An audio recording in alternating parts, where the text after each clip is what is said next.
성경 말씀 보고 특별 찬양 드리도록 하겠습니다. 레위기 1장 9절 찾아 함께 봉독하겠습니다. 레위기 1장 9절입니다. 그 내장과 정강이를 물로 씻을 것이요 제사장은 그 전부를 제단 위에서 불살라 번제를 드릴지니 이는 화제라 여호와께 향기로운 냄새니라. 아멘. 번제 드림 11번째 시간.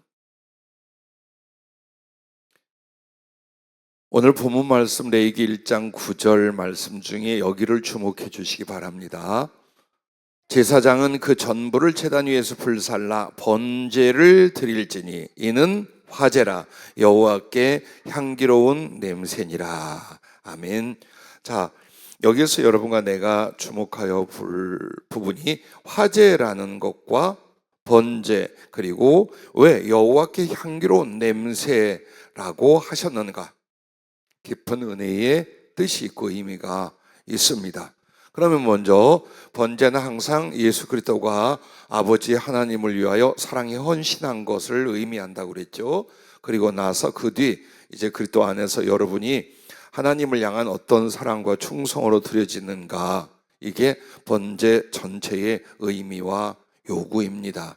그러면 그리스도의 구속에 있어서 화제라는 단어, 번제라는 단어, 여호와께 향기로운 냄새라는 단어가 어떻게 적용이 되는가요? 그 첫째, 화제는 불로 태워서 드리는 제사 전체를 화제라고 합니다. 아니 그럼 번제도 불로 여러분, 그러나 단어는 번제는 불로 태워 드리다라는 표현이 아닙니다. 그러니까 한글 번역에서는 불로 태우는 제사로 나오지만 실제로 화제라는 말과 번제라는 단어를 따로 쓴 이유가 화제는 전부 다 불로 태워서 드리는 거예요. 그냥 드리지 않고. 그리고 번제는 뭐냐? 위로 올라가도록 드리다 혹은 올려드리다라는 단어예요. 그러니까 똑같이 불을 사용하지만 화제와 번제는 의도와 뜻이 다르다는 겁니다. 자, 레위기 1장 9절, 13절 뭐 쭉 옆에 써놓았죠. 거기에 보면 화제, 이는 화제다 계속 그 이야기가 나옵니다. 그럼 이렇게 불로 태워드리는 화제가 우리 주님의 구속에 있어서 무엇을 의미하느냐? 그리스도의 십자가 고난과 희생으로 이룬 구속의 충성과 헌신을 성부 하나님께 드린 것을 상징한다라는 것입니다. 즉 우리는 항상 이렇게 듣고 믿어왔어요. 주님은 나를 위하여, 나를 사랑하사, 나를 구원하시고 이렇게만 말합니다. 그러나 예수님은 하나님의 아들이요, 또한 그리스도의 그 메시아의 사명을 갖고 하나님의 여호와의 종으로 오셨습니다. 그렇기 때문에 당신의 첫 번째 목적은 아버지 하나님을 영화롭게 하고 아버지 하나님께 순종하고 아버지 하나님을 섬겨 그 뜻을 이루는 데 있어요. 그리고 그것은 오늘 우리들에게 모범을 보여주신 거예요.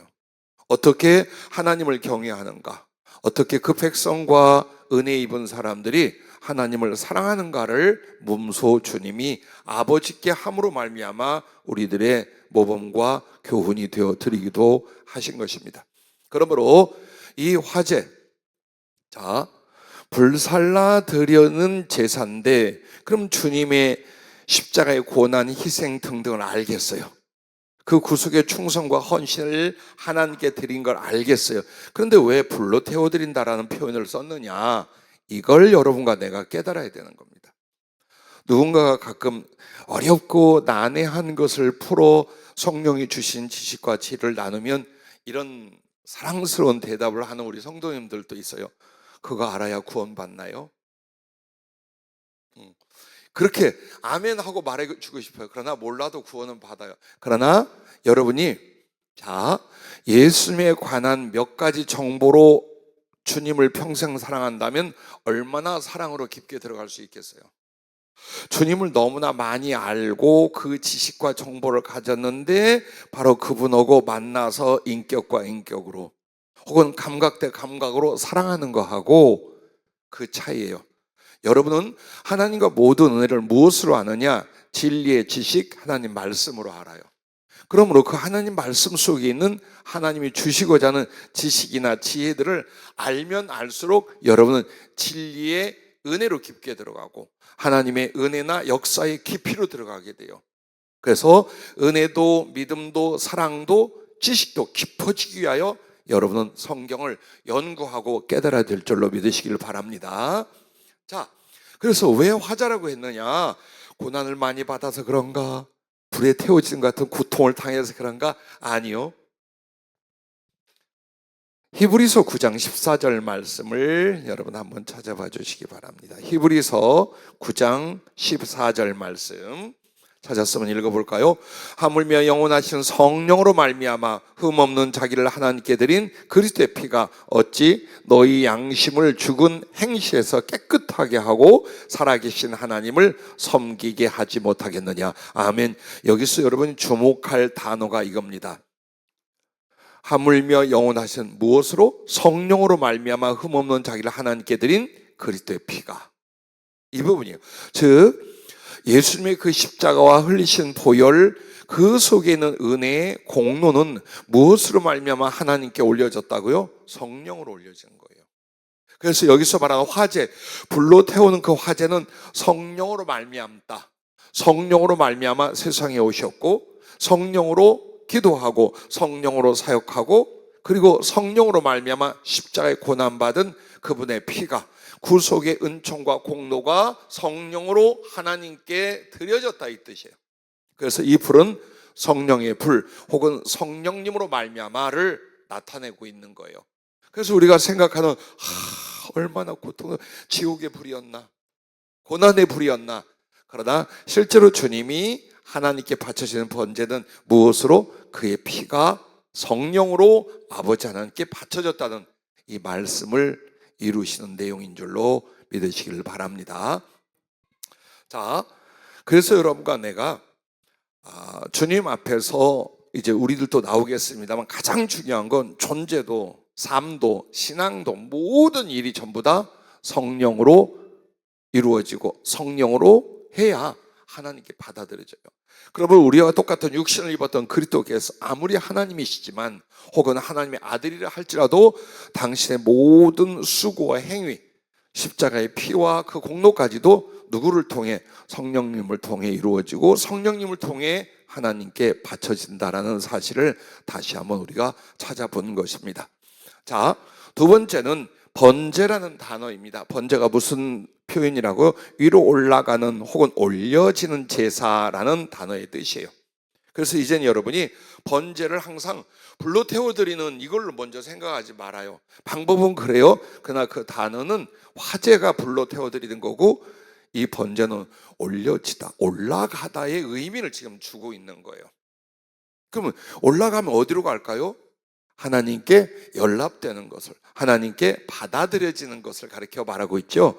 그러므로 주 예수 그리스도의 십자가 그 구속의 은총과 공로가 번제로라는 표현은 뭐냐? 위로, 한마디로 번제는 그리스도의 구속 사역에서 당신 이제 위로 올라가는 거예요. 부활하여 승천하신 것을 나타낸답니다. 생각도 못했어요. 이게 주님께서 화제가 십자가의 공로 그리스도의 피를 구속을 이루시는, 그래서 그것이 성령으로 하나님께 받아들이는 그러면 번제에 올라가다라는 말이 부활 승천이라는 것을 솔직히 40년 동안 생각해 보지 못했어요. 하나님께 연락되었다라고 생각했지. 그런데 보십시오. 이 땅에 오셨어요. 죄악을 뒤집어 쓰고 죄인을 대신하셨어요. 그런데 만약에 그분이 본래 그것을 그 교리적 신학적 단어로 그리스도의 승귀라고 말해요. 승귀라는 것은 오를 승자 돌아갈 귀자예요. 그러니까 당신의 본래 신분으로 올라가셨다, 돌아가셨다가 승귀인데 그게 어디냐? 부활과 승천의 부분이에요. 그래서 하나님이 다시 그를 죄인의 대표 한 인간으로서 두지 아니하시고 그 구속의 충성과 사역을 이루신 뒤에 이제는 어떻게 해요? 다시 원래의 위치로 올라오게 하시는 것이 바로 부활이었고 승천이다. 그래서 올라가다, 그 말은 뭡니까? 단지 당신 자신이 하늘에 올라가는 과정을 말하는 게 아니죠. 그게 바로 다시 하나님께 받아들여지고 인정되는 과정을 그렇게 말합니다. 그래서 십자가가 성령으로 말미암아 하나님께 드린 그 피, 공로가 된다면 바로 번제는 이제 주님이 그 십자가의 구속 사역을 이루시고 어디로? 부활하셔서 하늘로 다시 올라가는, 그래서 하나님께 올려지는 이 장면을 번제로서 나타낸다라고 성령은 가르쳐 주셨습니다. 자, 그러므로 우리가 한번 찾아봐야 될 곳이 이 부분입니다.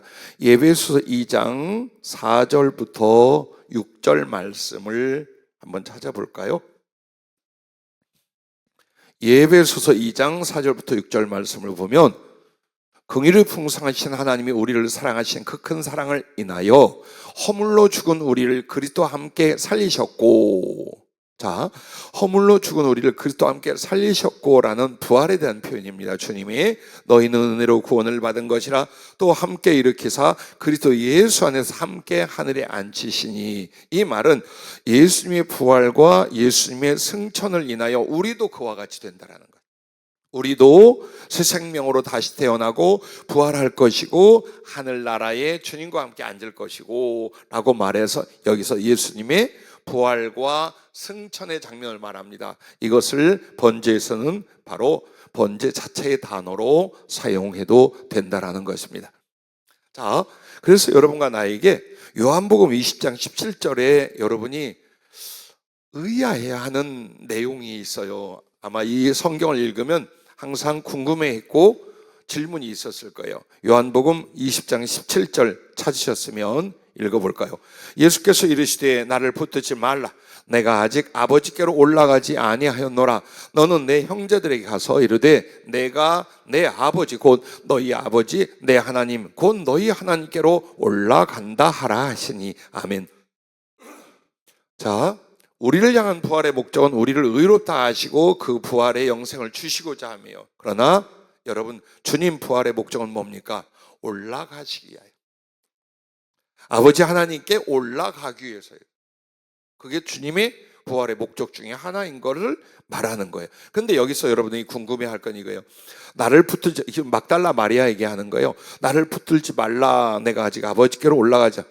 왜 주님은 자기를 못 만지게 하셨나? 그죠? 이거 이렇게 여기죠. 근데 헬라 원어에서는 그 뜻이 아니에요. 계속 잡고 있는 상태를 말하는 거예요. 그러니까 터치를 못하게 한 게 아니라 잡고 매달렸을 거 아니에요. 아이고 우리 주님, 아이고 주님 하고 정말 끌어안고 얼마나 반가워하고 눈물 흘렸고, 그리고 떠나 보내고 싶지 않았잖아요. 그래서 놔라, 이거 놔라 이 말이에요. 나 만지지 말아라 우리는 생각을 합니다. 혹시 주님이 아직 부활이 덜 됐나?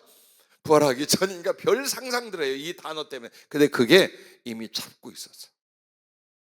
근데 주님은 여기서 그냥 마리아와 함께 천년만년 있어야 될 주님이 아니라 어디로? 이 부활은 이제 아버지께로 가기 합니다. 그러니까 나를 이런 상태로 계속 붙들고 이러지 마라는 뜻이에요. 그래서 사실은 성경 공부나 우리가 말씀을 배울 때에 원래 본 의미가 무엇인가를 원어로 좀 살펴보는 게 이렇게 중요해요. 자, 이렇게 해서 주님이 부활하신 것과 하늘에 올라가신 것은 화제 다음에 번제라는 단어로 나타내고 있다는 겁니다. 자, 그 다음에 이제 여러분과 내가 찾아보고 중요한 부분이 있어요. 다른 성경 구절은 여러분이 참조하시기를 바라고 공부하시기를 바라요. 세 번째는 여호와께 향기로운 냄새.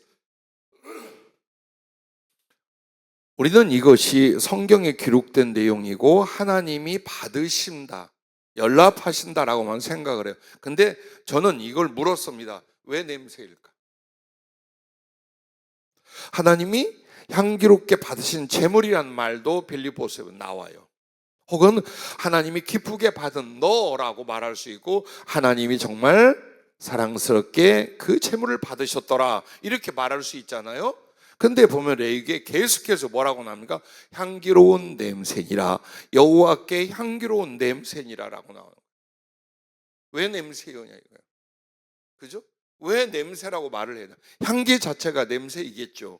왜 냄새를 주님은 맡으심, 받으심이라는 표현을 쓰고 계신 거예요.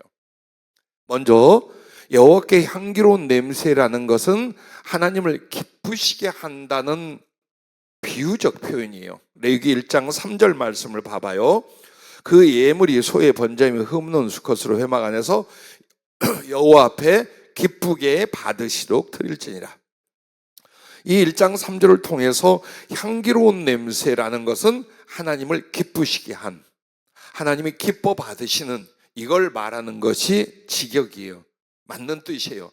그러나 굳이 향기로운 냄새라고 자꾸 말씀하는 이유가 무엇입니까? 그래서 하나님을 기쁘시게 하다라는 것은 하나님을 만족해 했다, 기쁘시게 했다, 그리고 하나님께 사랑과 영광이 되어드렸다는 등등이에요. 이걸 가르쳐 말하는 겁니다. 그래서 여러분과 내가 빌립보서 4장 18절 말씀을 보면 짐작이 가요. 빌립보서 4장 18절 혹시 띄워주지 않구나. 그래서 열심히 찾고 계시구나. 그래요. 우리 미디어 성경 방송부가 이 많은 내용을 띄우기가, 그러니까 여러분이 간식도 올려보내고 용돈도 좀 올려보내고 그래 줘봐. 그럼 다 자막 띄워줄 거 아니에요. 죽기 살기로.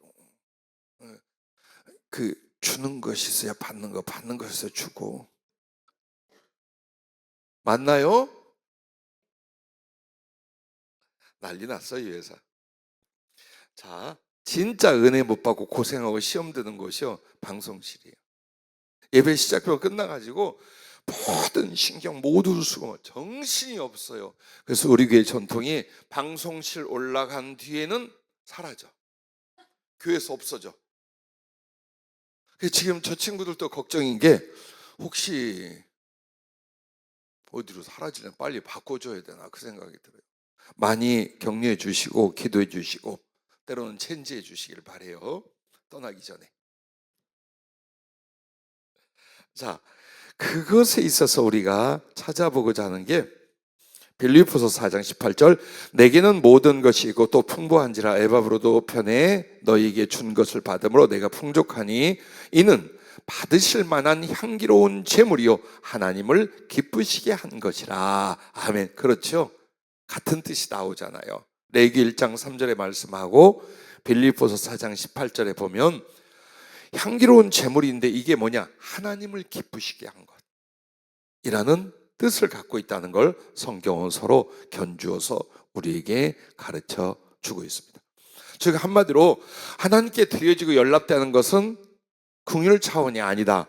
하나님이 기뻐하고 만족하는 사랑이나 영광을 돌린 존재들이다. 그걸 우리한테 가르쳐 주는 거예요.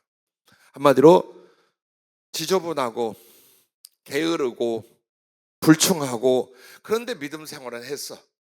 바로 이런 존재를 주님이 향기로운 냄새라고 하지 아니하신다라는 거예요.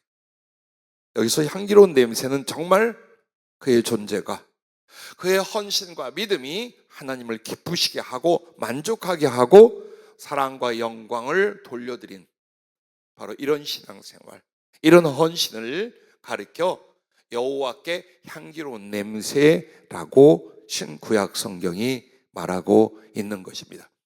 자, 그리고 더 이제 깊게 들어갑니다. 두 번째는 여호와께 향기로운 냄새는 그리스도의 구속 사역에 있어서, 지금 그리스도의 구속 사역에서 화제가 그 십자가의 공로가, 그 피가 성령으로 하나님께 받아들여졌다, 이루어졌다는 거고, 그 다음에 번제는 주 예수의 부활과 승천에 대하여 암시하고 있는 말씀이고, 여호와께 향기로운 냄새라는 건 이제 냄새가 뭡니까? 여러분 냄새 하고 안 맞죠? 만만한 게 우리 김민경 집사님. 냄새 한번 맡아봐. 자, 콧구멍이 딱 벌어지면서 이렇게 마시죠. 냄새를 혹은 냄새를 이렇게 맡는 사람은 없어요. 어디로? 자기의 내부 폐부로 받아들인다는 거예요. 냄새라는 표현은 호흡을 통하여, 숨결을 통하여 그 존재를 내 존재 안으로 받아들여 하나 되게 한다는 뜻이에요. 이 거룩한 은혜의 비밀이 향기로운 냄새니라 라고 있는 거예요. 그래서 우리 주님은 이 땅에서 아버지 하나님을 위한 사랑과 충성을 완수하시고 다시 부활 승천하셔서 이제 어디에 있습니까? 하나님 우편 혹은 하나님 보좌에 앉으셨다. 이 말은 뭐니까 하나님께 받아들여지고 하나님과 다시 옛날처럼 연합이 되었다라는 거예요. 그것이 바로 마치 그 존재의 숨을 통하여 폐부로 들어가는 것처럼 본체적으로 존재적으로 하나의 연합을 이루셨더라. 그게 바로 성부와 성자가 그 구속의 모든 사역을 이루시고 하나님께 부활 승천에 올라왔을 때 아버지 따로 예수님 따로 아버지는 1등 예수님이 2등 이런 존재가 아니라 아버지와 주님이 하나됨. 예전과 같은 완전한 사랑의 연합과 영광을 함께 하심, 이 상태가 되었다는 뜻이에요. 그게 우리 주님 구속사역에서 하나님 우편에 앉으시다. 그게 여호와께 향기로운 냄새라고 성령은 일러주셨습니다. 자, 히브리서 10장 12절 말씀을 보면 오직 그리스도는 죄를 위하여 한 영원한 제사를 드리시고 하나님 우편에 앉으사 라고 나옵니다. 마가복음 16장 19절에도 주 예수께서 말씀을 마치신 후에 하늘로 올려지사 하나님 우편에 앉으시니라. 즉 부활과 승천의 이유는 하나님 우편, 즉 하나님과 함께함, 하나님과 연합됨, 이런 위치로 가셨다는 거예요. 마치 그 향기가 숨결을 통하여 우리의 폐부 안에 들어오듯이 우리 주님이 세상에 가셨지만 이제 본래 하나님의 본체와 영광으로 하나가 되셨더라. 그 표현을 향기로운 냄새라고 지금 말씀하고 있는 것입니다. 자, 한마디로 결론이 여호와께 향기로운 냄새라는 것이 우리 주님께 있어서는 그리스도께서 이루신 구속의 희생과 충성으로 말미암아 하나님을 매우 기쁘고 만족하게 해드린 것과 영광을 돌려드리시고 아버지와 그 보좌에서 다시 하나됨을 말씀하는 것, 이걸 말합니다. 그래서 우리 주님이 십자가의 고난을 받기 전 제자들과 대화를 나누어 가르칠 때, 기도하실 때에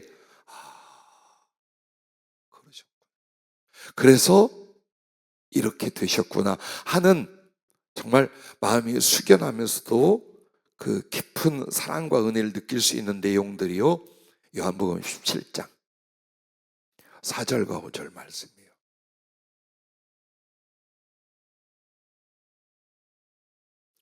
요한복음 17장 4절 5절 말씀을 한번 여러분 찾아봐 주시기 바랍니다. 요한은 요한복음을 통해서 좀 더 말씀이신 그리스도를 나타내고 그래서 주님의 말씀을 더 많이 다른 복음서보다 기록을 해놓았죠. 자, 17장 4절과 5절 말씀 한번 같이 읽겠습니다. 아버지께서 내게 하라고 주신 일을 내가 이루어 아버지를 이 세상에서 영화롭게 하여 싸우니 아버지여 창세전에 내가 아버지와 함께 가졌던 영화로서 지금도 아버지와 함께 나를 영화롭게 하옵소서. 아멘. 자, 아버지와 주님 어때요? 함께 그 영광 가운데 영광스러운 그런 존재였고 그 영광에서 하나 되어 있었다라는 거예요. 그런데 이제 분리되어 이 땅에 오셔서 우리를 위하여 죄인 되고 우리를 위하여 죄악의 모든 대가를 짊어지시고 구속을 이뤘어요. 그게 바로 내게 아버지께서 내게 하라고 주신 일을 내가 이루어 아버지를 이 세상에서 영화롭게 하였다. 그리고 이제 나는 돌아갈 터이니까 아버지여 창세전에 즉 영원전부터 내가 아버지와 함께 가지던 영화, 그것은 뭡니까?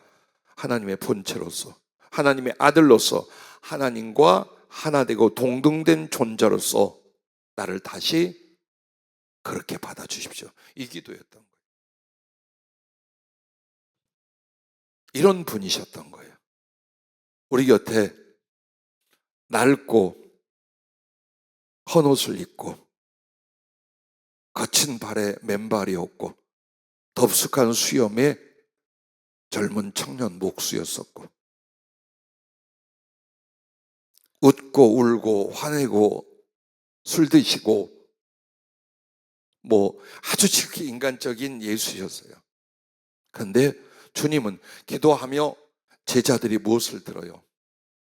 원래 하나님이었던, 원래 창조주셨던, 너희들이 믿는 아버지 하나님이라 한 분과 같은 영광이었던 바로 그 하나님이라는.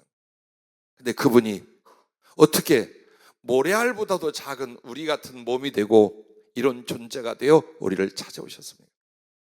그리고 여러분을 위하여 할 수 있는 하나님의 모든 영광, 생명, 존귀, 미래를 다 바쳐서 여러분과 나를 구원하셨습니까? 어느 날 하늘나라를 경험하면서 주님께 이런 고백을, 주님, 정말 우리는 이 작은 육체 안에 갇힌 보잘것없는 영혼 아닙니까? 근데 우리가 어떻게 하나님처럼 되며 하늘나라에서 부활할 때 그런 위대한 하나님의 지혜나 영광과 사랑과 능력의 존재로서 그렇게 할 수 있을까요? 그렇게 위대해지고 그렇게 광대해질 수 있을까요? 그걸 이제 물었어요. 그랬더니 예수님이 이렇게 시원하게 대답하는 거예요. 야, 나도 나사렛 예수 한 몸에 나를 다 나타내지 않았더냐. 너희들도 이렇게 작은 육체인 것 같지만 너희의 영혼을 내가 데려왔을 때, 내 능력과 내 사랑과 내 지혜와 지혜에 놓았을 때 너희들의 영혼은 얼마나 광대하고 위대한 존재가 될 것 같으냐. 그래서 확 정신이 드는, 사람이 왜 중요한가, 영혼들이 왜 그렇게 소중한가 하나님 앞에. 그와 같은, 지금은 육체는 이 보잘것없는 것 안에 갇혀있는 제한된 영혼 같지만 하늘의 자유와 영광 속에 들어갔을 때는 하나님처럼 된다. 그게 여러분의 존재고 구원에서 일어날 일들이라는 거예요. 여러분을 더욱 소중히 여기시기 바랍니다. 자, 넘어가겠습니다. 두 번째는 이제 이 화재 번제 여호와께 향기로운 냄새라는 단어를 우리들에게, 성도에게 적용되는 말씀의 의미로 들어갑니다. 그러면 화재라는 건 뭘까요? 성령과 관계되는 거라고 했죠. 불. 그럼 어떻게 됩니까? 바로 성령으로 거듭나는 거예요. 요한복음 3장 5절에 여러분에게 물과 성령으로 혹은 성령으로 거듭나게 만드는 겁니다.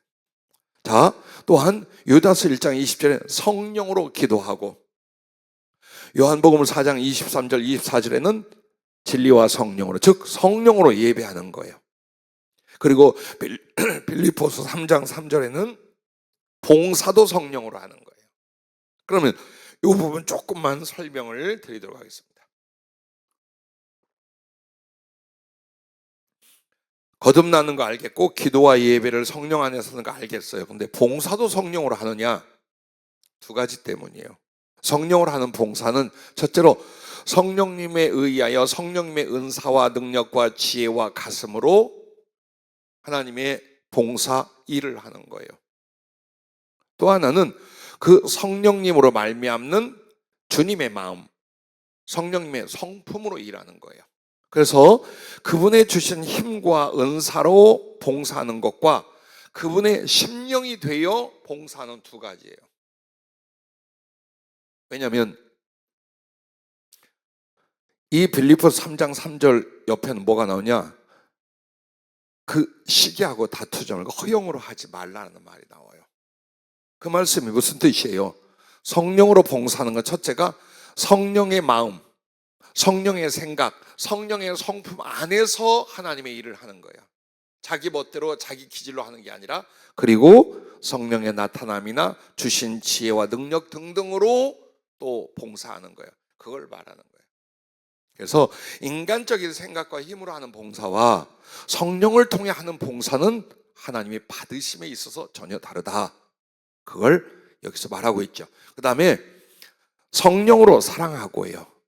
여러분과 내가 사랑이 미흡하거나 사랑이 삐뚤빼뚤하거나 사랑의 배반이 일어난 이유가 뭐냐? 육적 사랑을 앞세워요. 인간적 사랑을 앞세우는 거예요. 그럼 인간적 사랑은 뭐냐? 내가 너 사랑했으니까 너도 나 사랑해야지. 내가 너 라면 사줬으니까 오늘은 네가 나 짜장면 사줘야지. 요게 인간적 사랑인 거예요. 이게. 그러면 영적 사랑, 하나님의 사랑, 성령의 사랑은 뭐냐? 주님이 나를 사랑해 주신 걸 가지고 내가 너를 사랑하는데 나한테 주지 마. 주님께 영광을 돌려. 왜?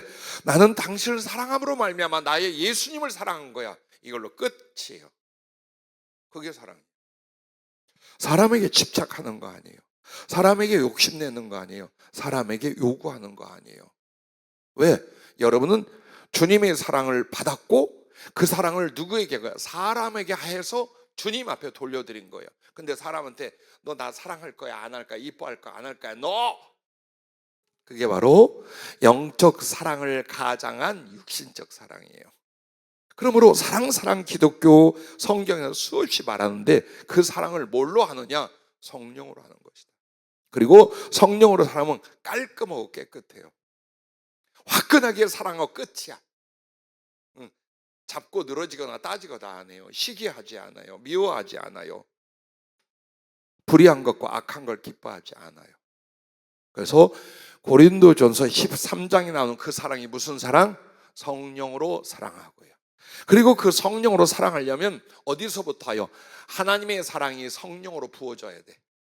그래 여러분의 신앙생활에 성령님으로 말미암아 주님의 사랑, 아버지의 사랑을 얼만큼 경험하고 있습니까? 얼만큼 깨닫고 있습니까? 얼만큼 내 마음에 자라나고 있습니까? 그걸 한번 보세요. 그리고 그 하나님의 사랑을 성령이 부어주신 그 사랑으로 말미암아 여러분의 성품과 영혼이 예수님을 가장 높이 깊이 닮아갑니다. 그래서 성령으로 주님 사랑을 받고 경험하지 않은 사람은 죽었다 깨도 주님 사랑, 영혼 사랑에 있어서 깊게 온전하게 못 들어갑니다. 이제 여러분이 짐작, 그래서 그랬구나 하는 게 있을 거예요.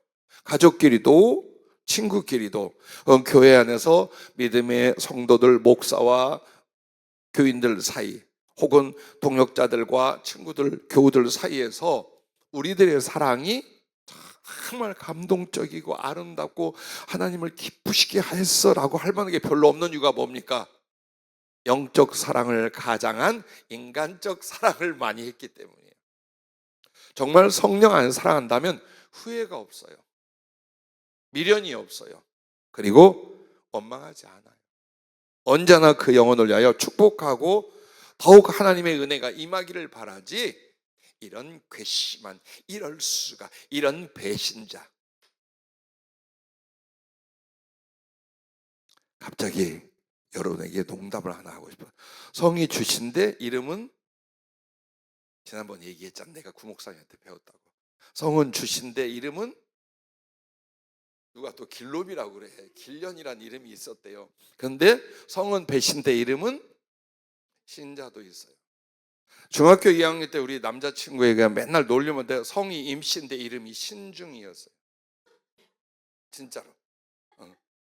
이름 잘 지어야 될 것 같아요. 자, 우리 본문과 지금 나가는 내용은 아무 상관없어요. 또 그것만 기억해라. 이제 집에 가서. 자, 이렇게 성령이 부어질 때 우리는 십자가와 주님의 사랑을 충분히 경험하고 우리 안에 자라나고 그걸로 이웃과 형제, 성도들을 사랑하게 되는 거죠. 그래서 갈라디아서 5장 22절부터 23절에 나오는 성령의 9가지 열매는 전부 다 사랑 안에 있는 거예요. 사랑을 받아 누리고 그 사랑을 위하여 여러분 지키고 그 사랑을 나누어 주고, 이게 9가지 열매가 세 개가 구분이 돼요. 그래서 이 성령의 열매의 성품은 곧 사랑을 받고 누리는 거, 그 다음에 사랑을 베풀고 나누는 거, 그 다음에 사랑을 지켜가는 거, 이렇게 구별이 돼요. 그래서 여러분이 말씀 듣고 나면 후회되고 아프고 내가 정말 사랑해야지, 근데 꼴 보기 싫은 게 더 많은 거야. 내가 용서해야지, 불쌍히 해야지, 오죽하면 저 모양이 됐고, 오죽하면 그러니까 나 같은 목사 만나서 저 사람을 붙여줬지. 지금 나하고 눈 마주치지 말아요. 자기인 줄 아니까. 내가 이래요. 근데 조금 이따 또 이건 아니야, 이건 기초도 아니야, 이건 인격도 아니야, 이럴 수는 없어.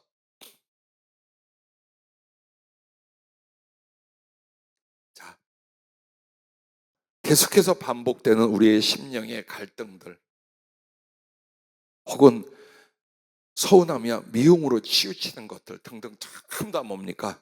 바로 성령의 사랑으로 다스려져야 될 부분들. 그래서 더 성령의 충만함은 은사와 능력적 기능만을 생각하지 마세요. 정말 성령의 사람은 인격과 성품 안에 그리스도의 사랑이 깨달아지고 경험되고 그것으로 양육이 돼요, 자기가. 그리고 남에게 그걸 나가는.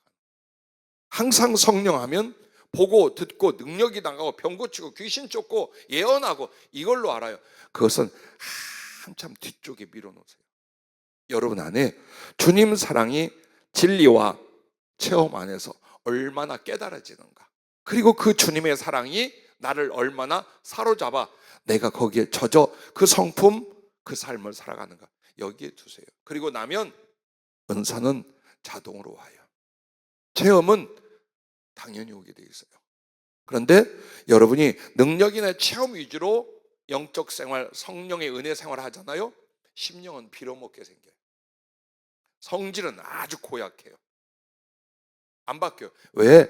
성령의 은혜를 뭘로 알아요? 능력으로 알고 체험으로 알고 남에게 전하는 걸로만 여기는 거예요. 그러니까 자기는 성령이 주시는 사랑과 성품을 소중히 받고 사모하지 않아요.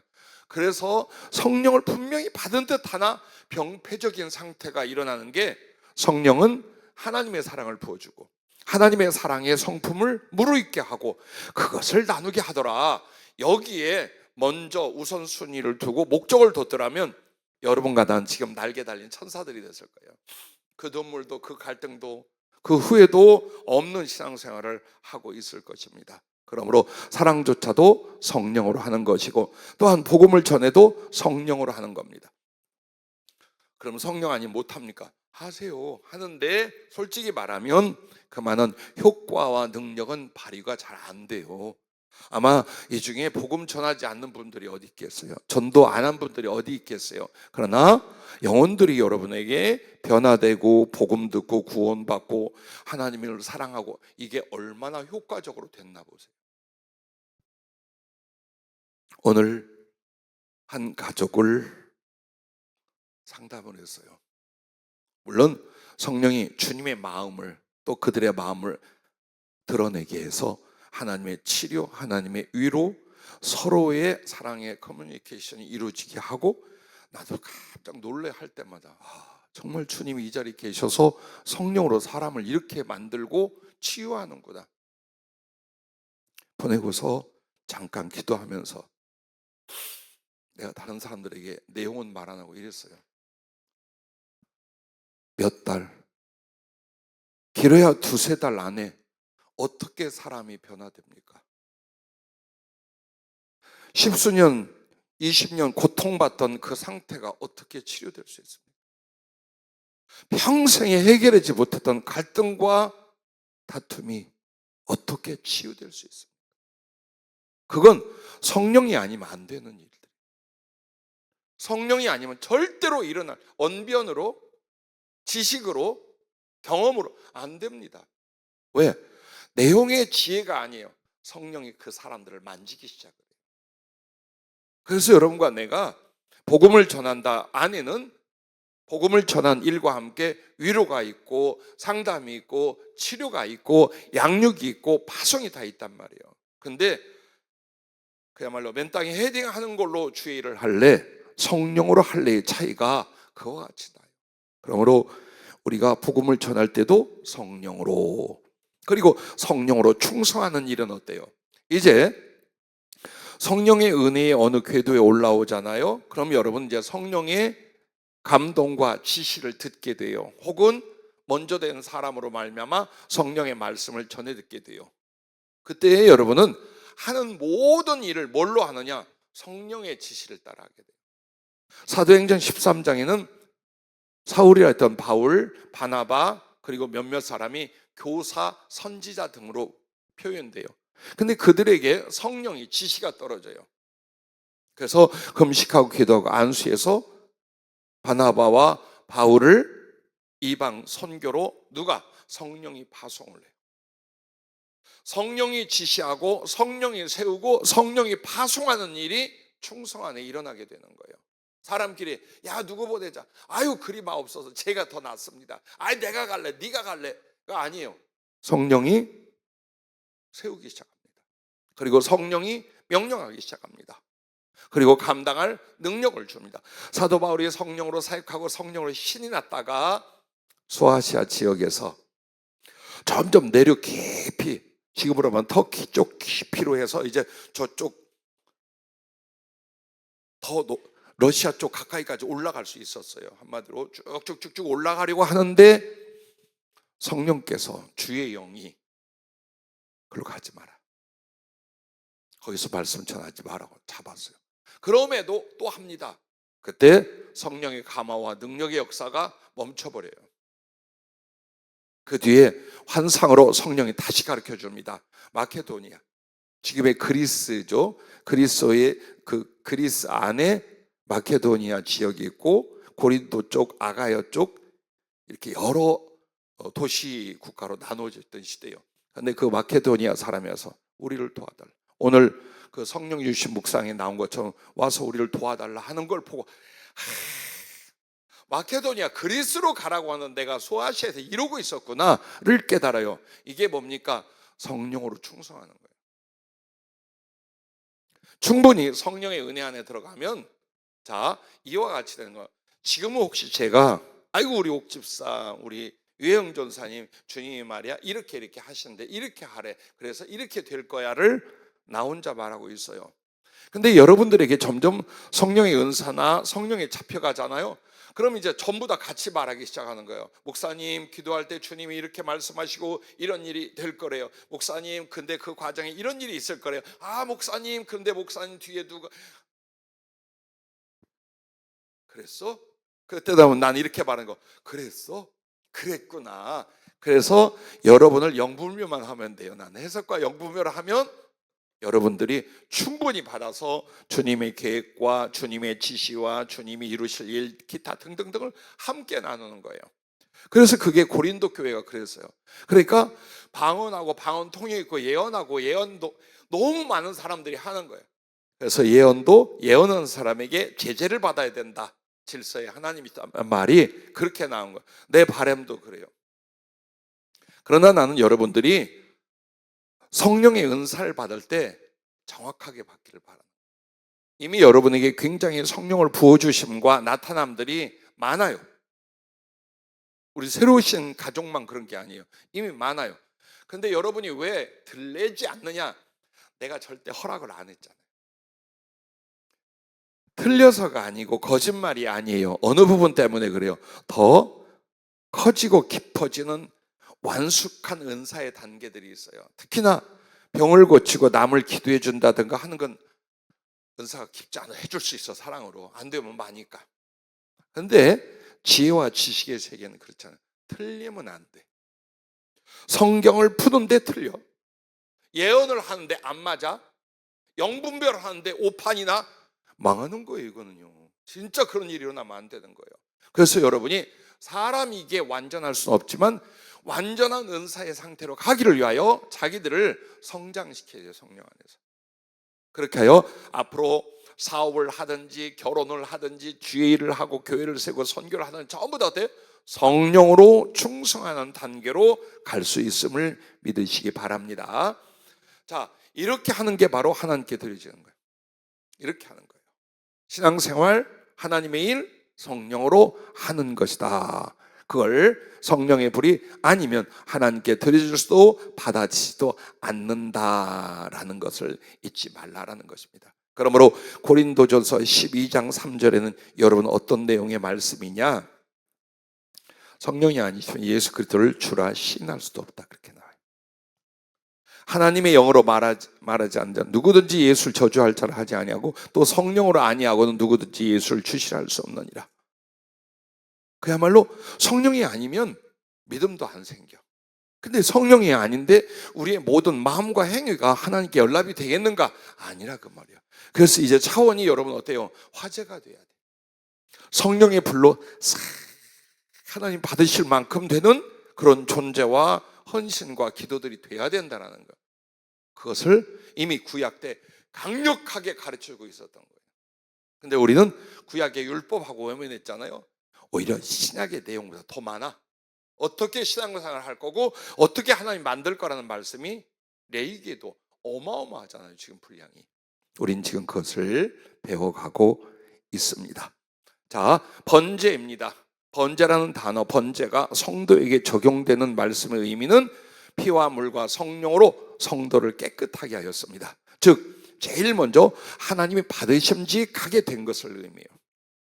하나님께 올려드릴 수 있게 되느냐, 이것은 우리의 사랑이나 충성에 있는 게 아니라 우리가 하나님의 말씀으로 그리스도의 보혈로 성령으로 씻어 거룩하게 다시 나는 거예요. 이게 있어야 이 사람이 하나님께 받아들여지는, 올려질 수 있는 거예요. 그래서 믿음의 사람들은 전부 다 뭘로 불러요? 말씀으로 불러. 그리고 거기에다가 성령을 더하시기 시작하는 거예요. 어떻게 하라고? 잘난 체 하라고? 아니요. 씻어내는 거예요. 존재를 바꾸는 거예요. 하나님의 합당한 영혼과 성향 그리고 꿈과 삶까지 다시 태어나게 만드는 거예요. 거룩이라는 건 조금 죄를 덜 짓는 게 아니에요. 세상 습관을 조금 버리는 게 아니에요. 거룩이란 그 존재가, 성향이, 그리고 목표가 완전히 하나님을 향하여 바뀌어버리는 거예요. 그게 거듭남이에요. 그래서 여러분이 말씀으로 말미암아 주님을 알게 되고 주님이 시작합니다. 씻어내기 시작합니다. 거기다가 이제 더 강력하게 하는 게 바로 성령이에요. 그래서 이 말씀과 성령의 씻음을 주님 어때요? 그리스도의 피로 씻어 다시 나게 하는 거예요. 이렇게 해야 하나님이 그 존재를 어느 때나 받으실 수 있도록, 즉 하나님께 올려줄 수 있는 상태가 되는 것입니다. 그러나 이렇게만 하는 게 아니라 이제 주어진 시간과 세월을 통하여 여러분은 어떤 사람이 돼야 돼요? 한마디로 이제 자원하는 헌신한 그 헌신을 하는 사람과 충성이 있어요. 모두에게 강제로 안 시켜요. 주님이 강제로 안 시켜요. 뭘 받으셔요? 자원하는 걸 받아요. 그게 사랑이야. 강제, 예를 들어서 남명화 예배드리고 봉사하고 전도하고 헌금 안 드리면 넌 지옥 간다. 아이고 무서워 죽겠네. 아이고 그럼 할 수 없이. 이거는 하나님께 뭐예요? 사랑이 아니야. 하나님이 그런 말씀을 하지도 않지만 그건 사랑이 아니에요. 두려워서 마지못해 하는 건 아무것도 아니에요. 근데 주님이 어땠어요? 자, 명화야, 내가 너를 이렇게 사랑해. 근데 너의 이런 믿음과 이런 기도와 이런 사랑과 봉사, 충성은 내게 너무 큰 영광이요 사랑이란다. 네가 복을 받을 일이며 너를 통해 얼마나 많은 사람들이 위로를 받고 살아나겠니? 어때? 예, 제가요. 그게 자원하는 거예요. 그 다음에 주님이 아무 말씀 안 해요. 눈물만 뚝뚝 흘리고 있어. 주님 왜요? 이래 보니까 교회에 가난한 사람, 아픈 사람, 어려운 사람이 많아. 아하, 우리 주님이 저 사람들 보고 마음 아파하시네. 주님 내가 갈게. 내가 가서 좀 돕고 위로하고 내가 챙겨줄게. 주님 그냥 좀 계셔요. 이게 자원하는 거예요. 이게 자원. 마지막이 뭔 줄 아닙니까? 나 좀 와서 도와줘 할 때 가는 게 마지막이야. 그러기 전에 주님의 마음과 눈이 어디로 가 있는가를 보면서 우러난 마음으로 하는 거예요. 그게 사랑과 충성이에요. 바로 그 부분이 우리 하나님 앞에 넉넉히 받아들여지고 올려지는 제물이 되는 것이다. 그래서 나의 씻어 거듭남과 그 뒤에 자원하는 헌신, 사랑과 충성이 하나님께 뭐가 돼요? 올려지는 번제가 된다. 그걸 말씀하고 있습니다. 그러므로 빌립보서 2장 17절, 4장 17절, 18절 등등을 보면은 하나님 앞에 자기 자신과 사랑과 충성을 가리켜 뭐라고 말합니까? 하나님께 드리는 제사, 향기로운 제물 등등으로 표현을 하고 있습니다. 그리고 이것을 요한복음 15장 8절에서는 열매를 많이 맺어서 하나님께 영광을 돌리는 바로 그 모습이라는 거예요. 자, 세 번째 넘어갑니다. 여러분을 가르쳐 만약에 여호와께 향기로운 냄새 혹은 또 단어를 바꿔서 예수님께 향기로운 냄새라고 여러분을 말한다면 이는 성도가 하나님을 기쁘시게 사랑한 영혼이 되어 하나님의 폐부, 즉 하나님의 기뻐하시고 사랑하는 존재가 되었음을 의미한다는 겁니다. 또한 하나님과의 사랑의 영원한 연합을 표현한 것이라 앞서 말한 것처럼 안으로 들어갔어요. 안으로 들어갔어요. 그래서 이제 본격적으로 성경적이며 우리가 이해 타당한 그 내용을 성령께 물을 때에, 자, 여러분이 어떻게 여호와께 향기로운 냄새냐? 왜 여호와께 향기로운 냄새라는 뜻이 진정 무엇인가에 대해 물을 때 주께 성령으로 이렇게 말씀하시는 거예요. 네가 내게서 나갈 때는 내가 불어 넣어준 생기였으나 네가 믿음으로 사랑과 충성을 이루어 내게 돌아올 때는 향기가 되어 내가 맡고 마시는 들숨으로 나의 폐부에 거하는 것이다. 이해가 되십니까? 바로 그 여러분의 영혼을 구약 성경에서는 그 영이라는 단어 자체가 바람, 숨결, 영 등으로 그 루아라는 뜻이에요. 물론 여러분과 내가 창세기 2장 7절에는 그 내용은 아니에요. 생기라는 단어는 좀 달라요. 생명이라는 단어도 루아라는 뜻은 아니에요. 그런데 우리가 이제 여러분과 밑에 써놨습니다만 생기라는 것은 생명의 호흡, 생명의 숨결에 대한 표현이에요. 생영이라고 나온 것은 영혼, 혼이라는 단어와 살아있는의 단어가 합쳐진 생명이라는 단어의 결합이 생영이라고 번역이 된 거예요. 그리고 루아라는 영은 숨결, 바람, 영을 의미해요. 이 세 가지를 볼 때에, 자, 우리가 공통적으로 아는 게 하나님에게서 나온 영, 그 영혼이에요, 우리가. 그래서 여러분과 나를 어떻게 합니까? 창세기 2장 7절에 그 코에 생기를 불어넣으시니 라고 나옵니다. 이 말씀을 아주 해석이 분분한 거예요. 자, 여호와 하나님의 땅의 흙으로 사람을 지으시고 생기를 그 코에 불어넣으시니 사람이 생명이 된지라, 이렇게 말이 나와요. 그렇다면 여러분과 나에게 이 말이 뭐냐? 육체를 만들었지만 그때만 해도 육체예요. 사람은 육체로서 있는 시간이 있어요. 영혼이 안 들어오고. 그게 언제냐? 엄마 뱃속에 잉태하여 뇌와 심장이 완성되기 전에는 영혼이 들어와 거할 곳이 없습니다. 그때는 아기가 그야말로 육체예요. 그러나 지금 뭐가 된 거야? 사람이에요. 사람으로서의 생명과 존재는 하는 거예요. 그러나 제대로 된 인간이 되려면 뭐가 들어와야 돼요? 영혼이 들어와. 그럼 여러분, 도대체 육체인 인간에게 영혼이 어디에 거하는가? 그 생각들을 하잖아요. 전신에 퍼져 있어? 아니야. 죄송해요. 만약 여러분가 다리가 잘려서, 그럼 다리가 잘린 분량만큼 영혼이 없어야 될 거 아니에요. 그죠? 그게 아니라 뇌를 통해서 육체와 영이 연결되어 있어요. 그러므로 뇌가 존재하고 활동을 발휘를 하려면 심장이 피를 공급해야 돼요. 그래서 심장의 기능하고 뇌의 기능이 같이 움직여요. 심장이 죽으면 뇌도 죽어요. 뇌가 죽었다 심장은 당연히 죽어요.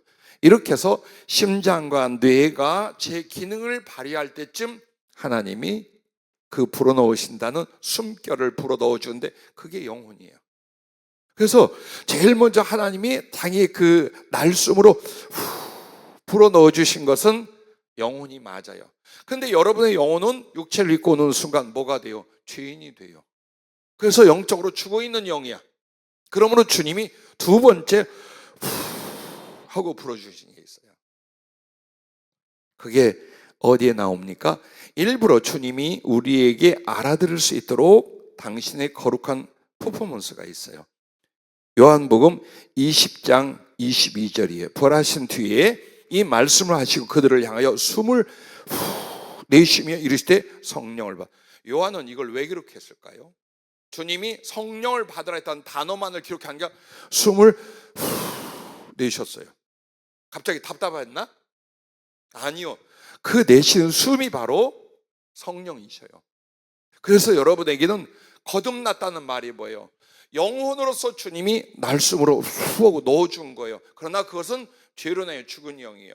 그래서 산 영, 살린 영으로서 두 번째 주님의 숨결은 당신의 영을 여러분에게 불어 넣어준 거예요. 그게 성령으로 거듭났다는 말이 그걸 말하는 거예요.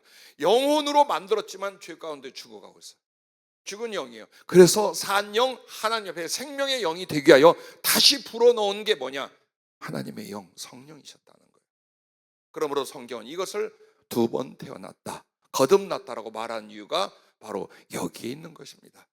자, 이렇게 여러분의 영혼은, 그리고 성령으로 거듭난 그 성령과 나의 영혼은 하나님 속에서 나온 날숨, 숨이었어요. 그걸 말하는 거예요. 그래서 이제 여러분이 어때요? 하나님께 돌아갈 때는 다시 하고 들어 마시는 숨이라 이 말이에요. 그게 여러분을 이제 하나님이 받으시고 하나님이 돌아오게 하는 거야. 근데 만약 악취라면, 차를 타고 갈 때 어느 지역쯤 가면은 꼭 그 길 밖에 소들을 키운다든지 아니면 일상하는 공장에 어디에서요, 이게 사람의 것이지 소의 것이지 모르는 냄새가 확 나요. 그럼 절대 못 참겠어 얼른 닫고 창문 열고 납니다. 근데도 계속 나. 그것은 혹시 차에 탔던 사람 중에 안 씻었거나 이빨을 안 닦거나 그럴 때 날 수 있어. 어쨌든 얼마나 예민하게 굴어요 사람들이. 그것을 하나님이 보여주는 거예요. 그래서 하나님의 코를 닫고 얼굴을 돌린다라는 건 이 존재가 악취야. 그래서 하나님이 받을 수가 없어요. 바로 그게 하나님께 버림받고 버려지는 지옥에 던지신 존재. 거룩한 하나님의 숨으로 말미암아 영혼이 되고 하나님의 사람의 존재로 태어났는데 죄나 회개치 않음이나 세상적으로 살아감으로 말미암아 하나님이 그를 다시 자기 안에 받아들이려고 해도 악취가 되어 있는 거예요. 독을 품은 악취가 된 거예요. 그래서 하나님은 그를 버리는 거예요. 근데 만약 여러분을 다시 여러분 향기를 맡을 때 뭐라고 해요? 혹시 자, 향기를 맡고 어떻게 합니까? 누가 한번 표현해 봐요. 향기를 맡아서 응? 어떻게 맡고 나서 뭐라고 그래요? 우리 배영림 집사님 이러고 있어. 좀 더 감동을 했어야지. 응? 혹시 우리 경제전사 향기를 크게 맡았다. 어떻게?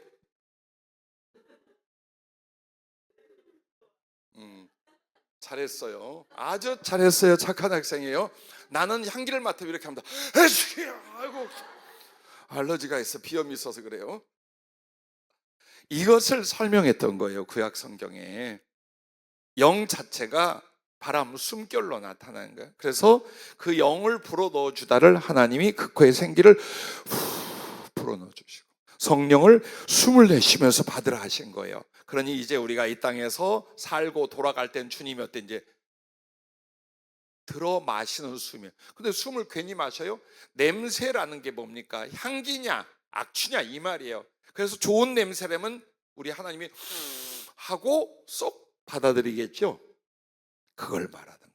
그래서 여러분과 내가 살아생전에 성령 안에서 하나님을 기쁘시게 하는 사랑의 영혼이 되라. 그게 바로 하나님이 정말 아름다운 향기, 향기로운 냄새라고 하는 여러분의 영혼과 영혼의 내용이 되는 거예요. 자, 그러면 여러분과 내가 주께 드릴 향기로운 냄새의 제물은 뭐냐? 여러분의 영이에요. 그럼 여러분의 영의 구성은 뭡니까? 즉 하나님이 여러분의 영혼 중에 뭘 보고 받느냐? 심령 상태예요. 이 마음에 주님의 사랑 그리고 그 사랑을 이루려는 사랑의 의지와 삶이 어떻게 기록이 돼요? 여기에. 그래서 여러분의 마음은 기록장치예요. 여러분의 영혼은 살았던 삶과 하나님을 향한 여러분의 인생의 기록장치예요. 영혼이. 그래서 하나님이 육체는 다 벗어버리고 손에 쥔 것도 다 땅에 놓게 하고 그 영혼 가져와서 그 심령을 향기로운 냄새로 받으시는 거예요. 동시에 그러면 우리의 영이 혼자 그러냐? 아니요. 우리의 몸하고 연합된 사람이었어요. 그러므로 이 몸으로는 하나님이 기뻐하시는 행동을 하는 거예요. 그 행위가 몸을 하나님께 향기로운 냄새로 바치는 거예요. 그 다음에 여러분의 힘이에요. 즉 여러분이 뭔가 할 수 있는 그 재능들을 하나님을 위한 선한 사랑을 위해 할래, 육신의 정욕이나 세상을 위하여 할래, 이걸로 갈라지는 거예요. 그래서 여러분은 하나님께 향기로운 냄새와 제물로 바쳐지는 게 영과 몸과 여러분의 힘이다. 그것을 잊지 마시기 바랍니다. 자, 그러므로 여러분과 내가 찾아보지 않은 성경 중에 고린도후서 2장 14절부터 16절이 있어요. 이 말씀만 보고 성경 공부 오늘 마치려고 합니다. 고린도후서 2장 14절부터 16절에도 냄새라는 말을 사도 바울이 썼어요. 뭐라고 했느냐? 항상 우리를 그리스도 안에서 이기게 하시고 우리로 말미암아 각처에서 그리스도를 아는 냄새를 나타내시는 하나님께 감사하노라. 우리는 구원받는 자들에게나 망하는 자들에게나 하나님 앞에서 그리스도의 향기니 이 사람에게는 사망으로부터 사망이 이르는 냄새요, 저 사람에게는 생명으로부터 생명이 이르는 냄새라. 누가 이 일을 감당하리요? 라고 말합니다. 자, 이 말씀의 냄새가 그냥 나왔을까요? 아니죠. 창세기부터 계속 나오는 여호와께 향기로운 냄새부터 이게 된 거예요. 그래서 여러분과 나를 이 말을 이제 우리에게 적용을 해봐요. 여러분은 사망의 냄새입니까? 아니면 그리스도의 향기입니까? 그게 조금 전에 한 말인 거예요. 왜? 주님이 그 숨결 들숨으로 여러분을 데려갈 거예요. 그런데 사망이 이런 냄새는 사망에 맞는 거 지옥으로 보내는 거예요. 주님에게서 향기로운 냄새는 뭘까요? 선하고 사랑하고 믿음으로 충성됐던 영혼들, 바로 그들인 거예요.